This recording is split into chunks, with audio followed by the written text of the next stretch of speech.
Okay, this is a quick video that I'm going to look at combining all of those proportionalities into what we call the combined gas law, so we can look at pressure, temperature, and volume all changing at the same time and what effect that will have.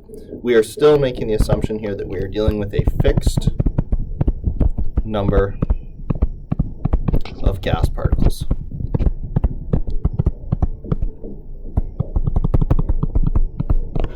So you'll recall that pressure was inversely proportional to volume, and that volume was directly proportional to temperature, and pressure was directly proportional to temperature. So the way we can combine that all into one equation is we can say P1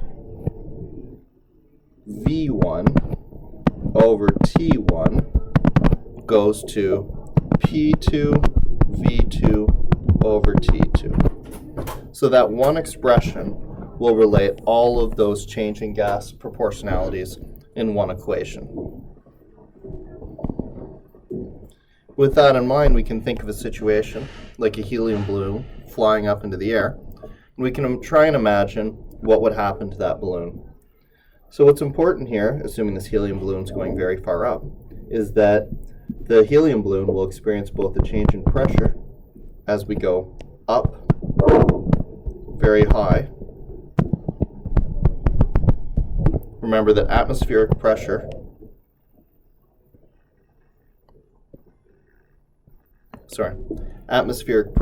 is based on the mass of the gas that's sitting on top of us. So if we imagine a cylinder of this gas that's sitting on top of us, if the helium balloon goes up to a substantial amount, then there's less gas sitting on top of the helium balloon, and so it's going to experience less pressure from the mass of that gas sitting on top of it. So as things go up, the pressure decreases.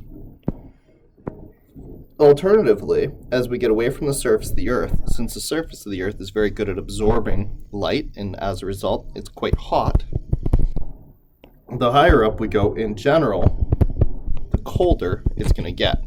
Now, when we get way up into the atmosphere and there's some effects from ionizing radiation and things like that, that isn't always true, but in general, as things go up, the temperature goes down.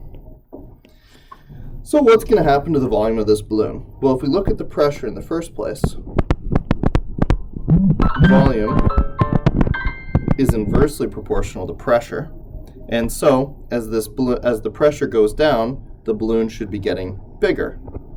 Pressure going down, so the volume should be going up.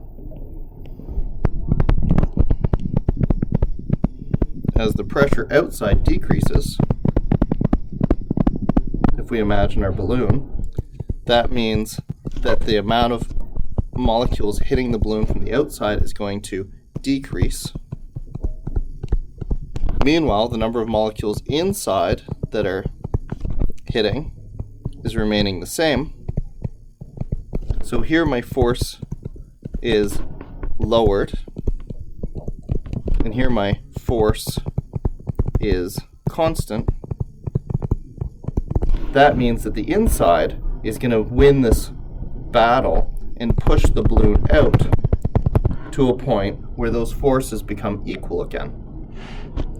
Alternatively, with temperature, volume is directly proportional to temperature. So as the temperature decreases,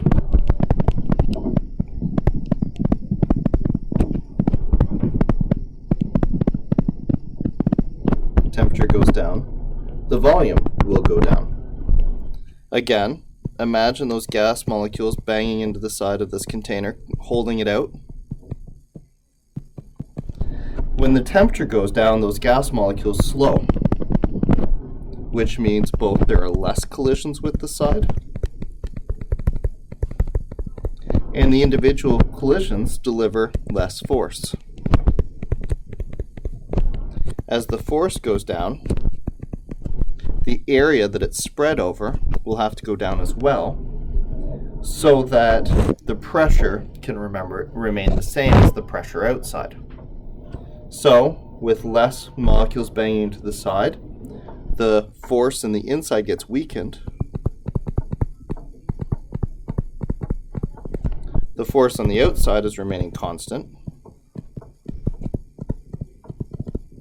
And so this balloon would contract to a smaller surface area where the force on the inside and the force on the outside could become the same again. So the decrease in pressure is trying to make the balloon bigger. The decrease in temperature is trying to make the balloon smaller. Those two factors are working against each other. So the real question here, I guess, is who's going to win? And really what it boils down to is which of these changes is greater. One's going to make it bigger, one's going to make it smaller. Let's compare them. So let's just look at some typical numbers in a problem. As a balloon rises in the atmosphere, the pressure decreases from 100 kilopascals to 80 kilopascals. So P1 is 100 kilopascals. P2 is 80 kilopascals.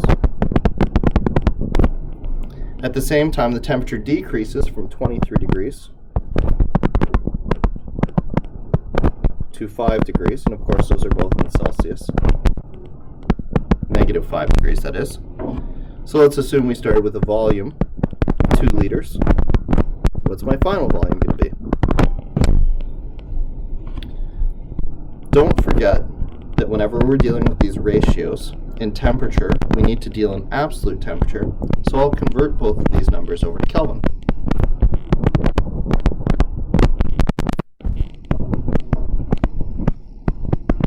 So 23 plus my 273 is 298 Kelvin, and negative 5 plus my 273 is 268 Kelvin. Okay, now I have everything, and I'm ready to use my combined gas law.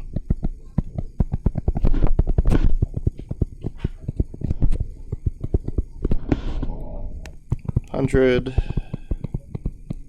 kPa, volume initially 2 liters, initial temperature 298 Kelvin,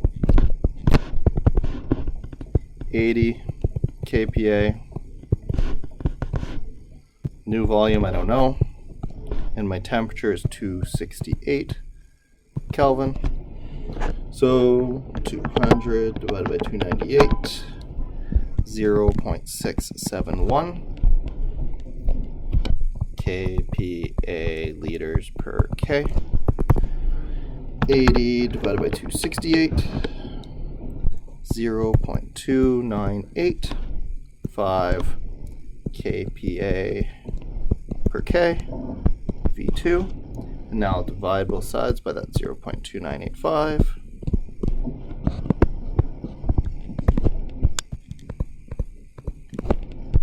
kPa per K, which we'll get rid of those guys. 671. So the new volume of this balloon will be 2.24 liters. That makes sense. It got a little bit bigger. And essentially what we're saying is that the change in pressure was more significant than the change in temperature was. You might have thought 23 to negative 5 seemed like a bigger jump, but when you put it in absolute terms, 298 to 268,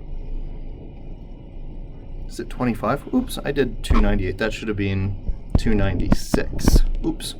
That won't change this enough to go back and do it, so I'm not going to bother, but I just added wrong there. Anyway, the change in absolute pressure is clearly not as substantial as the change in pressure, so you can see then that the pressure change is going to dictate what happens in this situation.